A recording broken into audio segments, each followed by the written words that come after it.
Filipenses capítulo 2, versículos del 1 al 11. ¿Hay algún estímulo en pertenecer a Cristo? ¿Existe algún consuelo en su amor? ¿Tenemos en conjunto alguna comunión en el Espíritu? ¿Tienen ustedes un corazón tierno y compasivo? Entonces, hágame verdaderamente feliz poniéndose de acuerdo de todo corazón entre ustedes, amándose unos a otros y trabajando juntos con un mismo pensamiento y un mismo propósito. No sean egoístas, no traten de impresionar a nadie, sean humildes, es decir, considerando a los demás como mejores que ustedes. No se ocupen solo de sus propios intereses, sino también procuren interesarse en los demás.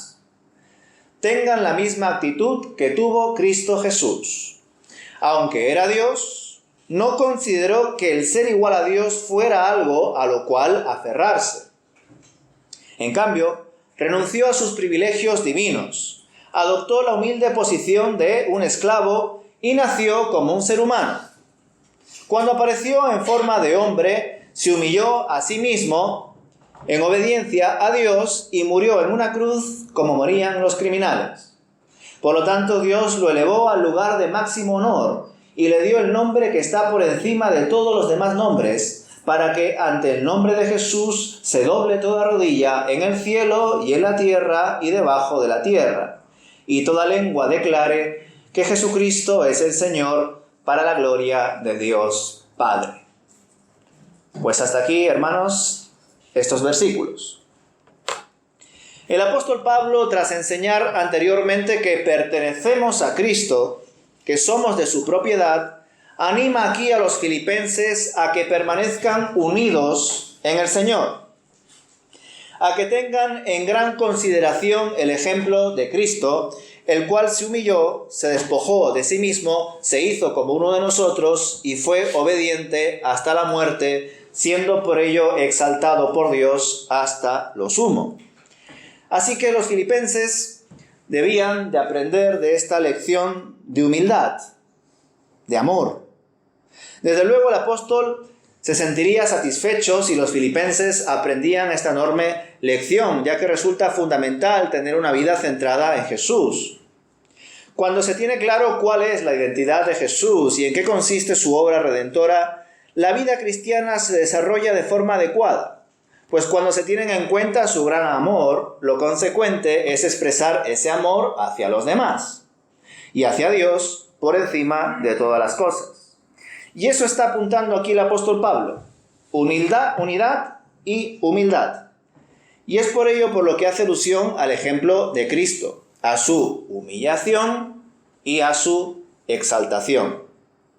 El autor quiere que los destinatarios tengan un mismo sentir, es decir, que posean una misma mentalidad. Y en verdad esa mentalidad solo puede ser la misma cuando se tiene la mente de Cristo. Y se experimenta la renovación de nuestro interior conforme a lo que hace el Espíritu en nosotros. Esta preciosa labor que la realiza el Señor debe ser importante a la hora de tener un mismo sentir, de tener una misma mentalidad. De esa manera podremos ser responsables y diligentes en nuestro día a día, siendo más y más como Él es, santo, amor y perfecto. En definitiva, Pablo está desarrollando estos versículos bajo el propósito de animar a los filipenses a que sean imitadores de Cristo. Y para ello hay que tener presente, por supuesto, quién es Cristo. Así que este himno cristológico, expuesto entre los versículos del 5 al 11, deja bien claro varios aspectos determinantes de nuestro conocimiento de Dios, como la deidad de Cristo, su igualdad con Dios, su deseo de humillarse pese a su gloria y privilegios celestiales como Dios, su encarnación como humano, su muerte como siervo obediente al Padre, y todo esto le lleva a la mayor exaltación en su resurrección, ascensión y reinado eterno. Podríamos decir que en estos versículos está compilado, ¿verdad?, toda la teología en cuanto a lo que entendemos en su palabra. Por supuesto, la humillación de Cristo y el acontecimiento de su encarnación no supuso una ruptura con su naturaleza divina, aunque algunos comentaristas buscan, ¿verdad?, con el fin de negar de algún modo la deidad de Cristo, pues usar estos versículos para ello. Sería un grave error, por supuesto, para nosotros como evangélicos interpretar eso de este texto. Pues lo que quiere decir aquí es que el Señor dejó atrás sus privilegios celestiales. Es decir, Jesús, cuando se hizo hombre, no dejó de ser Dios. Continuó siendo Dios y también hombre. Ahora bien, parece que algunas versiones traducen la palabra griega arpagmon como algo a qué aferrarse, que es como por ejemplo lo hace la Nueva Traducción Viviente y la Reina Valera, que seguramente varios de vosotros usáis.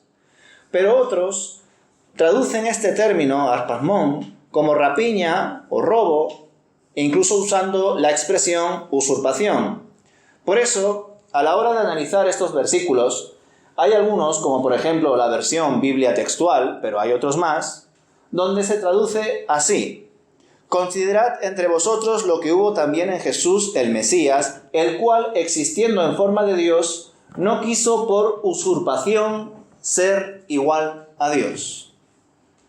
Fijaos la diferencia de esta versión más textual, que tiene más en cuenta cómo es la terminología griega, a otras versiones donde se comenta, ¿verdad?, que no lo tuvo como algo a lo cual aferrarse. Sin embargo, aquí se traduce como no quiso por usurpación ser igual a Dios.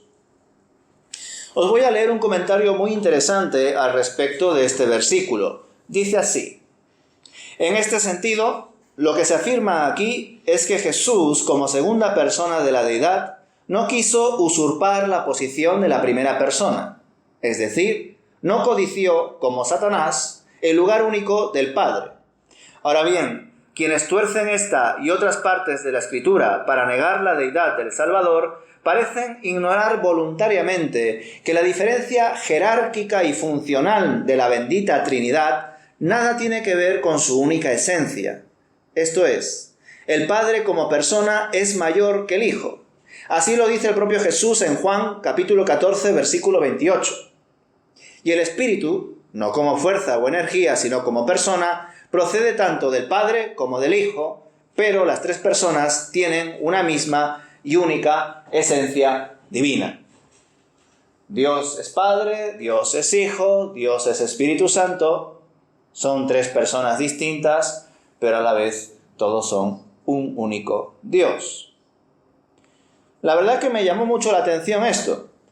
Como habréis comprobado, esta traducción no supone una contradicción con nuestro entendimiento del Dios Trino, pero desde luego le da un mayor sentido a lo que el apóstol está escribiendo aquí, pues recordad que el autor les está animando a los filipenses a que permanezcan unidos y que sean humildes. Y el ejemplo de Cristo como la mayor acción de humillación cobra más sentido cuando vemos que no se quiso poner por encima del Padre y que además permaneció obediente al Padre hasta la muerte. El Padre confió en su Hijo, el Hijo obedeció a su Padre.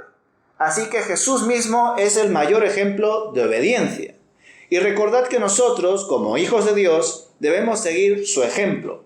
Debemos ser obedientes. Jesús fue claro con sus discípulos en esto. Les dijo: si me amáis, guardad mis mandamientos. Y claro, ¿cómo podemos guardar sus mandamientos si no conocemos su palabra? ¿Y cómo podemos decir que amamos a Dios si no conocemos sus mandamientos? Es muy fácil decir te amo. Lo difícil es llevarlo a cabo, demostrarlo día a día, y por ello el Señor nos ha dado a su Espíritu. Es más, en la misma parte donde Jesús dice que si me amáis, guardad mis mandamientos, Él comienza a profundizar en la promesa del Espíritu Santo. Y claro, esto no fue por casualidad. Tenía un sentido muy grande que fuese así. Así que la pregunta es clara: ¿amas a Dios? ¿Guardas sus mandamientos? ¿Conoces sus mandamientos para poder guardarlos? Quizá no tanto. Entonces, a la hora de indagar en mi amor con Dios, debo de analizar cómo está mi conocimiento de sus mandamientos. ¿Por qué? Porque Jesús nos enseña que si verdaderamente amamos a Dios, si le amamos a Él, debemos de guardar sus mandamientos. Eso también lo vemos en el contexto familiar, ¿verdad? ¿Cómo ama un padre a su hijo? Pues velando por él, enseñándole, cuidándole. ¿Cómo creéis que ama un hijo a su padre? Obedeciéndole, atendiéndole, escuchándole, ¿verdad? Porque el hijo, ni qué decir cuando es un niño pequeño, no tiene la posibilidad de darle recursos a su padre para que el hombre o la mujer, la familia, subsista. La única forma que tiene el hijo de mostrar su amor a Dios es obedeciendo. Pues del mismo modo nosotros nos encontramos en un tiempo en el cual, por supuesto, no tenemos nada que ofrecer a Dios que Dios necesite, pero sí podemos obedecerle y mostrar nuestro amor a través de la obediencia. Y es eso lo que se está indagando en estos versículos. Mirad cómo nos amó. Os vuelvo a leer los versículos 7 y 8. Dice: en cambio, renunció a sus privilegios divinos.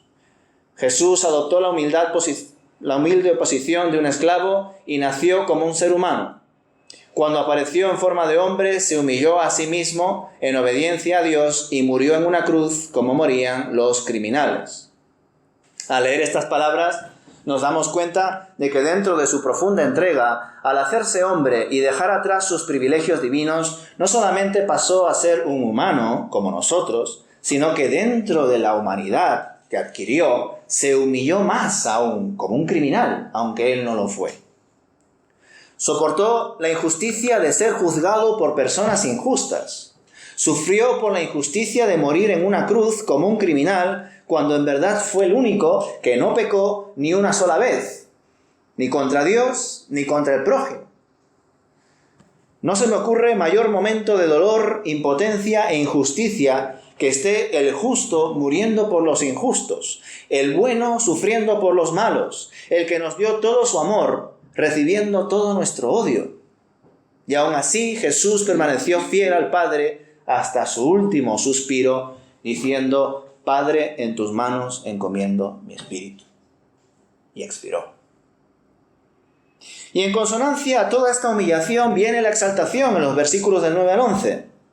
Y al leer estos versículos comprobamos que fue primero en Jesús en quien se cumplieron las siguientes palabras tan famosas para nosotros. Dice así: todo el que se enaltece será humillado, y el que se humilla será enaltecido. Ahora que estamos adquiriendo una perspectiva más global e integral de la revelación de Dios, comenzamos a entender más y más cosas, ¿verdad? Ahora que empezamos a hilar distintos textos, podemos decir que Satanás es el mayor ejemplo de intento de exaltación y Jesús es el mayor ejemplo de humillación.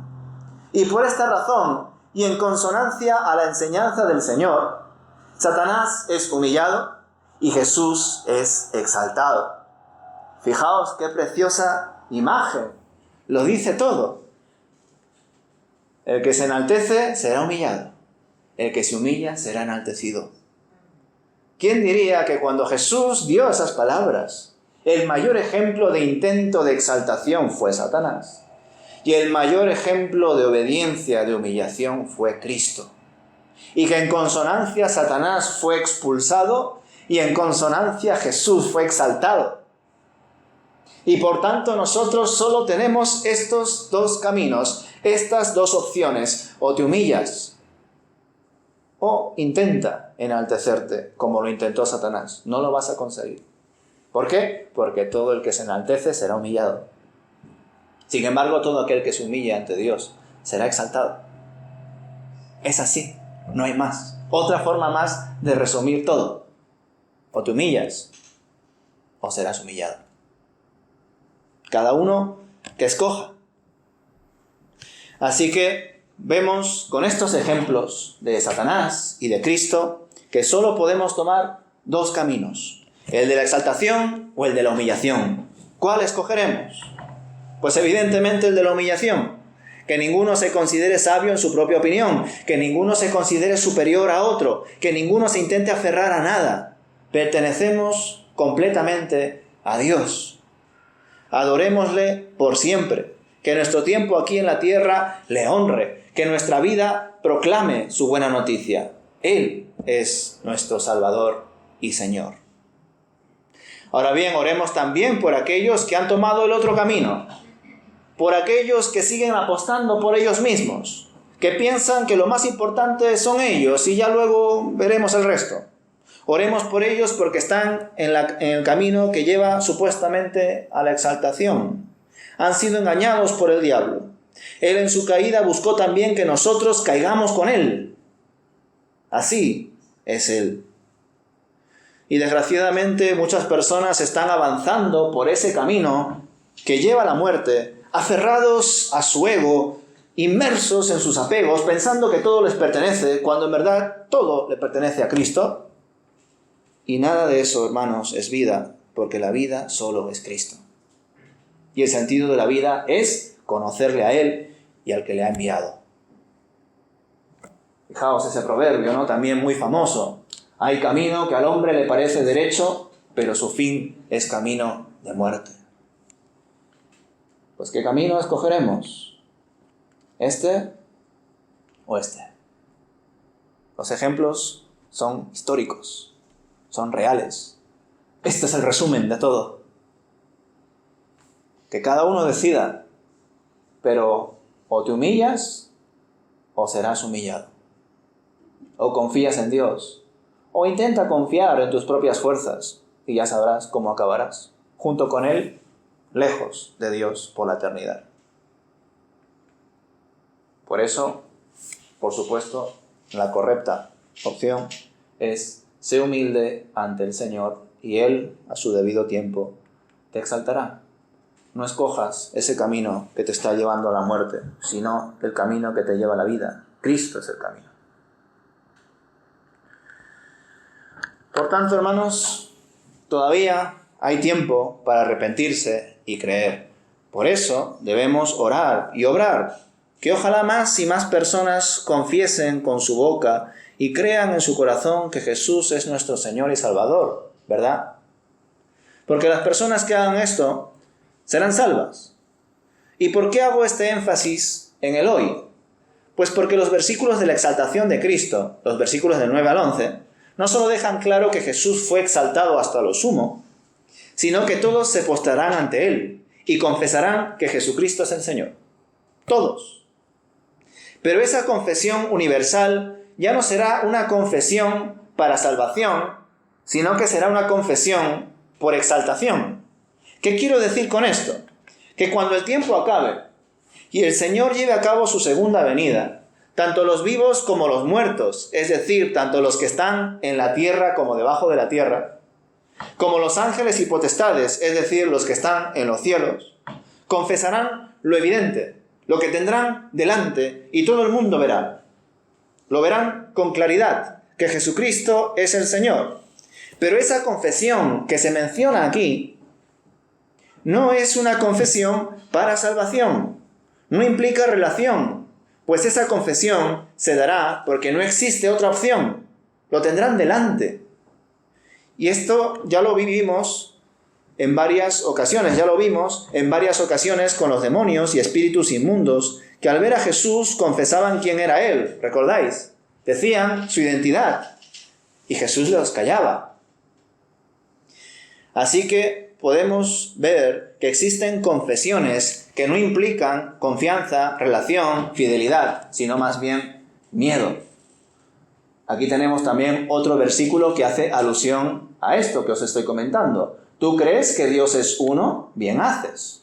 También los demonios creen y tiemblan. Los demonios pueden confesar, tú eres el Hijo del Dios viviente. Lo pueden decir, pero esa confesión no es la confesión que el apóstol Pablo menciona a los romanos. Todo aquel que confiese con su boca y cree en su corazón que Jesucristo es el Señor, será salvo. Esa confesión es una confesión para salvación. Pero existen personas, incluso espíritus, que confiesan a Dios no para salvación, no por relación, sino por miedo, porque no lo pueden evitar. Y eso sucederá a nivel global en los últimos días. Todo el mundo, toda lengua confesará que Jesucristo es el Señor, pero no todos los que confiesen eso serán salvos, porque cuando llegue ese día será tarde. Así que todavía hay tiempo. No sabemos hasta cuándo, pero todavía hay tiempo. Tiempo para buscar de Cristo. Tiempo para buscar su palabra, para entender cuáles son sus principios, su plan, su redención. Cuando el Señor vuelva y el tiempo de creer y arrepentirse haya acabado, los seres humanos que no son hijos de Dios no podrán estar con Él, pero tampoco podrán negar lo evidente. Él es el Señor. Y ese hecho, tanto Satanás como sus ejércitos también lo confesarán. Qué increíble será ese día, ¿verdad? Pensarlo incluso a la hora de aplicarlo al día de hoy con, por ejemplo, aquellos que niegan a Dios, que niegan su existencia y que, por supuesto, no buscan ningún tipo de relación con Él, ¿verdad? Pensad que en ese sentido esos ateos son peores que el diablo, porque el diablo reconoce que Dios existe. Sin embargo, dice el necio en su corazón, no hay Dios. Es capaz de ver todo lo que lo rodea y decir, pues esto fue el azar, esto fue algo circunstancial, cualquier cosa con tal de no reconocer que Dios está vivo, que Dios existe, que existimos gracias a Dios. Pero en aquel día no habrá ateos. Todos confesarán que Jesucristo es el Señor para gloria de Dios Padre. Pero esa confesión es distinta. Así que oremos para que hoy puedan más personas confesar con convicción, no solamente con su boca, sino también con su corazón, que Jesús es el Señor. Y que actúen en consecuencia a esa confesión. Porque habrán personas que por la gracia de Dios, en los últimos momentos de su vida, antes de dar su último suspiro, podrán confesar, Jesucristo es mi Señor y Salvador. Y ahí, en el último instante, en el tiempo de descuento, por la gracia de Dios, esas personas irán al cielo. Serán salvas. Como el malhechor en la cruz, ¿verdad? En los últimos instantes. Después de toda la vida que tuvo, al final fue al paraíso.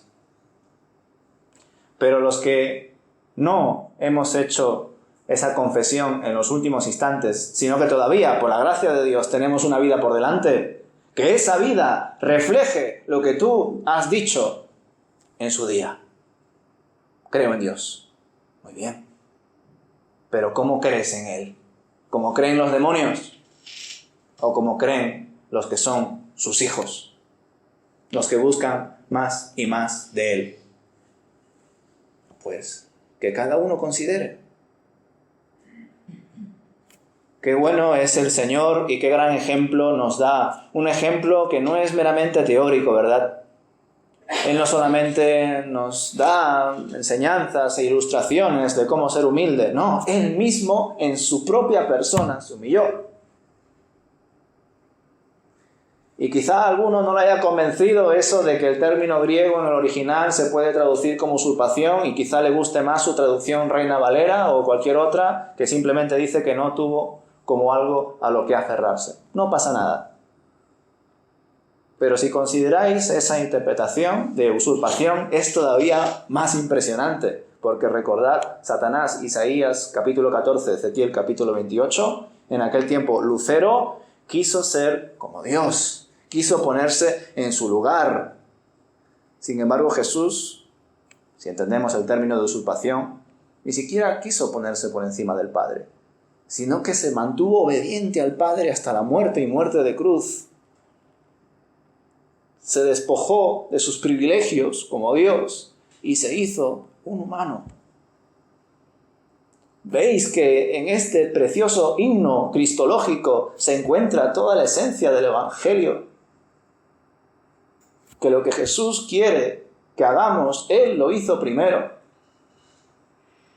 Que Él busca que nos despojemos de todo aquello que creamos que tenemos, pero que no es nuestro. Es de Él. Todo es de Él. pertenecemos a Él. Así que no creamos la mentira, busquemos la verdad. Seamos humildes, aunque a veces nos guste de algún modo pues sobresalir o creernos de algún modo pues mejores que otros, que ninguno considere que es mejor que el otro.